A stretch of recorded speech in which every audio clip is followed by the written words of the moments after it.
One of our fellow Filipinos has created eco-friendly hollow blocks. They are lighter than your typical ones, but rest assured, they are rock solid. Mobile Journal Marymon Reyes has the story.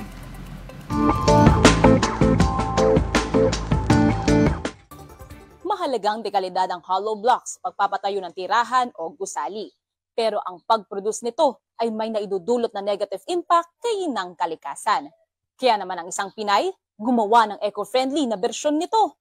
May glossy o smooth finish, iba-ibang kulay, hugis at laki, at tibay na tumatagal. Iyan daw ang eco-friendly na Polite hollow blocks. Imbensyon ito ni Dr. Ria Liza Centeno Canlas na isang civil engineer mula sa Kalumpit, Bulacan. Taong 2008 nang sinimulan niya raw ang pag-conceptualize rito, hanggang sa taong 2018 ay nakuha niya na ang tamang timpla. Hindi raw ito gawa sa pangkaraniwang sand pebbles at semento, kundi sa mga organic materials mula sa halaman at iba pang natural resources. 46% less din daw ang carbon emission ng paggawa nito at nasa 40% less ang generated pollution dahil hindi sila gumagamit ng excessive heat. I want to come up with a modified product that will be replacing concrete. I wanted to make an impact. I am wanting to save the environment. Lalo, the cement production contributes to the carbon dioxide emission of about 8% of the total world contribution. So I have to shy away from the use of cement. Mula sa plant boxes, doors, lavatories at furnitures, pwedeng i-mold at buuin. 3 to 7 days lang din ang kailangan, ready na agad ang blocks na inilagay sa construction. Kapag nailunsad na commercially, mas mura raw ito kumpara sa ordinary hollow blocks. Say pa ni engineer, di hamak na mas magaan pa raw ito.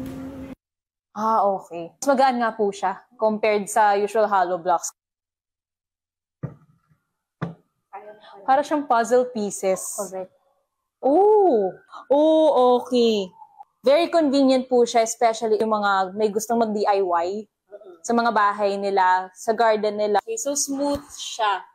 So hindi nyo na nga kailangang isipin minsan yung finishing. Noong 2019, ang Polite hollow blocks ang kauna-unahang recipient ng Good Design Award Philippines. Sa ngayon, patuloy pa ang pag-aaral kung mayroon pa itong magandang kontribusyon tulad ng insulation sa mga establishmento. Sana dumating na talaga yung time na halos lahat tayo ay mag-a-adapt ng environment friendly. Shy away from those methodologies na talagang makakasira sa environment kasi nararamdaman na natin yung global warming.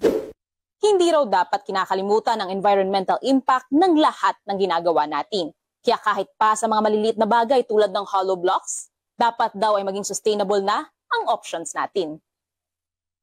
Mobile Journal Marymon Reyes po, hatid ang muka ng balita.